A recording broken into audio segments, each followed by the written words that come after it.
Hello guys, जय हिंद। कैसे हो आप सब लोग? आशा करता हूँ सभी ठीक होंगे, मस्त होंगे। गाइज, आज हम बात करने वाले हैं 8वें वेतन आयोग की।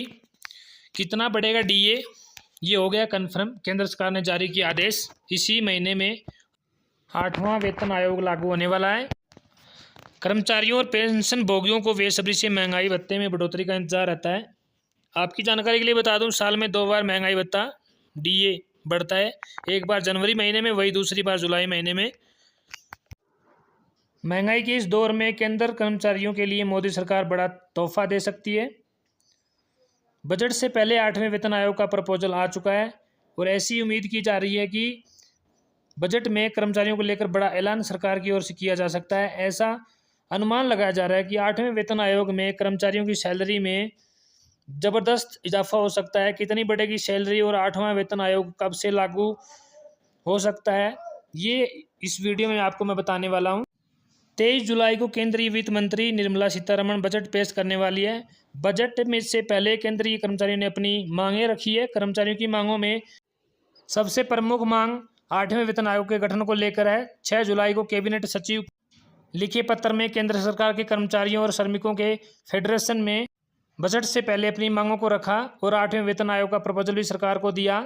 सूत्रों की माने तो 7वें वेतन आयोग के मुकाबले 8वें वेतन आयोग में कई बदलाव हो सकते हैं। इसमें फीडमेंट फैक्टर के फार्मूले पर सैलरी नहीं बढ़ेगी, बल्कि दूसरे फार्मूले से सैलरी इंक्रीमेंट दिया जा सकता है। साथ ही 10 साल में एक बार वेतन आयोग को भी बदला जा सकता है। इससे हर साल की तर्ज पर शुरू किया जा सकता है।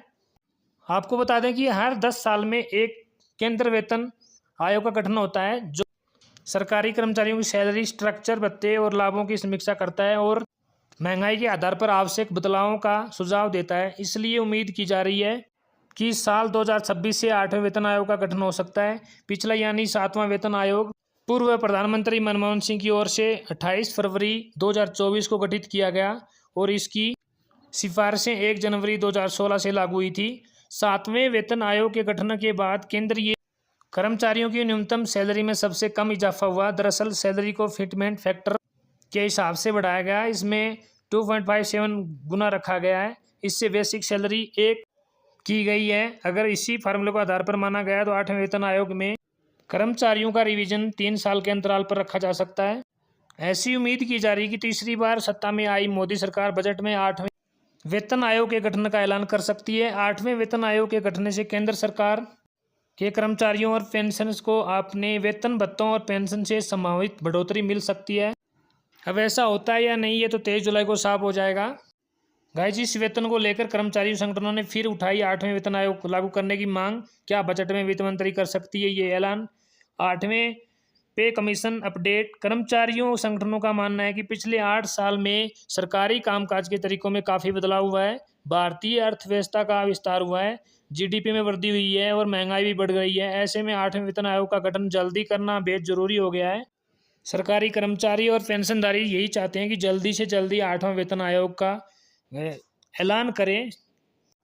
रेलवे टेक्निकल सुपरवाइजर एसोसिएशन के जनरल सेक्रेटरी आरवी रमेश ने एनडीटीवी से कहा है, हमने 8वें वेतन आयोग के गठन की मांग को लेकर 26 फरवरी को वित्त मंत्री निर्मला सीतारमण को एक मेमोरेंडम भेजा था।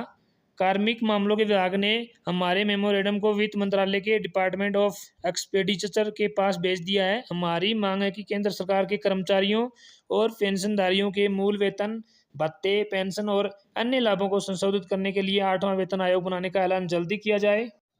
8वें वेतन आयोग में एक और अपडेट गाइज आपको दिखने को मिलेगी, जो है टैक्स पे छूट। टैक्स पे पहले ज़्यादा टैक्स लगता था, अभी टैक्स पे छूट मिलेगी। टैक्स बोझ घटाने और खाद्य वस्तुओं की महंगाई काबू में लाने की भी मांग की जा रही है। उद्योग जगत ने भारतीय अर्थव्यवस्था की रीढ़ और रोजगार के लिहाज से महत्वपूर्ण माने जाने वाले एमएसएमई यानी सूक्ष्म, लघु और मझले उद्यम क्षेत्र को बढ़ावा देने की भी बात कही है। सरकार ने बजट में एमएसएमई को बढ़ावा देने पर जोर दें ताकि देश में कारोबार बढ़ सके, लोगों को रोजगार मिल सके, थोड़ी महंगाई कम हो सके। केंद्रीय कर्मचारियों और पेंशनरों के हितों की रक्षा करने वाले कई संगठनों ने सरकार से मांग की है कि वह जल्द से जल्द 8वां वेतन आयोग गठित करें।